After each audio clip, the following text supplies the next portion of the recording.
Well, good afternoon, everyone. Chief Meteorologist Marcus Walter here with the weather update. As we take a look at the planner, we're expecting quiet conditions as we head throughout the rest of the evening, and we'll see temperatures go from the upper 80s and low 90s where they are right now to the upper 70s by 7 p.m. and then upper 60s by 10 p.m. Actually near 70 degrees by 10 p.m. And then as we look ahead toward 1 a.m., we'll see a few passing clouds start to build in from the south. That's a sign that more moisture will be around as we head into Friday. But as we look towards Saturday, we're talking about storm chances being out there. Right now, we're dealing with a slight risk and a marginal risk covering all of the Arklamas. What this means is that we're expecting isolated to scattered severe storms to potentially develop as we head throughout the afternoon and evening. So we want you to keep your guard up. So again, timing wise, we're looking at the afternoon. We're looking at the evening as well. Models have been trending a little bit later with the rain activity. So keep that in mind. If you have any football games you're planning to attend or anything else on Saturday, definitely be mindful of the weather.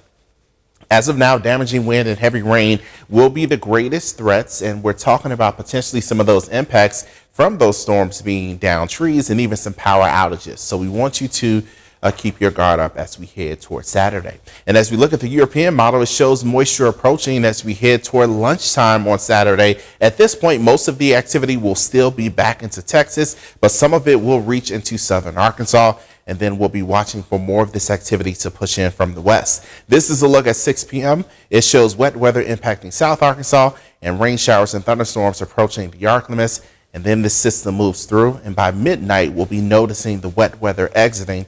But again, a few strong storms could still be around as we head toward 10 p.m., 11 p.m., and also midnight. When we look at how much rain could accumulate, not very impressive from our GFS model, but it really depends on where we get the most intense rain from those thunderstorms. And so we'll likely see potentially amounts higher than what's being shown here.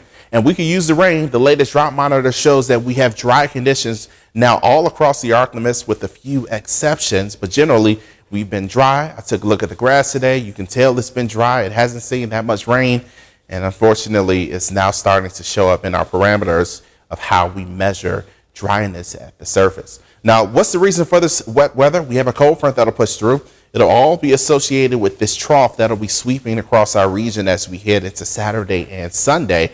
It clears out fairly quickly. High pressure does start to build in once again for Sunday and even Monday, but we'll see another disturbance tracking to our north that could lead to a cold front sweeping across our region for Tuesday. Still questions about that, but we'll have more rain chances around potentially Tuesday and then again for Thursday. But now to current temperatures. We are in the low 90s. Our record high for Monroe today is 92 degrees. So we are 1 degree away from that, and I suspect we will tie the record at the very least as we head throughout the rest of the afternoon. Outside of that, everyone else anywhere from the mid 80s to low 90s at this hour. It is very warm for this time of year. Now we're dealing with lots of high pressure dominating our weather, so that's keeping sunshine out there. But you'll notice the stream of clouds pushing into Texas. This is the cloud cover that will eventually push into Louisiana as we head throughout the night. So we are expecting some cloud cover to start to build mainly after midnight. Our models show this, and it shows that the cloud cover is around as we head into Friday morning. So not the brightest of stars compared to what we've seen all week, but not too bad temperature wise. We'll see temperatures in the low to mid 60s to start the day. And you'll notice a little more humidity in the air tomorrow as temperatures reach back into the upper 80s and low 90s. So we're staying high for at least one more day before rain and thunderstorms begin to move in during the weekend. Tonight, we're going with a low of 63 degrees with clear conditions initially, and then cloud cover moving in late. And then tomorrow, we'll see plenty of sunshine, but we will see a few passing clouds as well, especially in the morning. And temperatures in the afternoon will peak in the low 90s. We'll tell you more about what's on the way tonight at 5 p.m. on KNOE. As always, you can watch us on television or you can stream us on our website, KNOE.com. You can also stream us through your connected TV as well. All right, we'll see you at 5 o'clock.